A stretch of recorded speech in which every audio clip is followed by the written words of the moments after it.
la taj'alu buyutakum maqabir, msizifanye nyumba zenu ni sawa sawa na makaburi. Fa inna ash-shaytana la yadkhulu baytan, kwani shetani haingii katika nyumba yuqra'u fihi al-Baqara, nyumba ambayo inasomwa ndani yake suratul Baqara. Suratul Baqara yani alif lam mim sayaqulu sufaha'u minan nas mpaka suratu Ali Imran. Ni nyumba ngapi katika nyumba zetu sisi Waislamu suratul Baqara inasomwa? Asa hizi za mitandao na ma-wifi.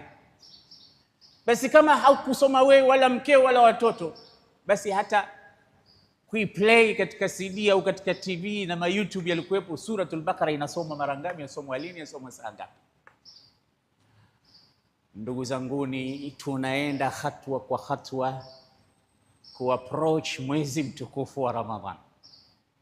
Twendeni huku tukiwa tumebeba Qur'an, na sio kuibeba tu, tunaisoma mara kwa mara Qur'anul Karim, ili kapate kuwa wakili wetu siku ya Kiyama.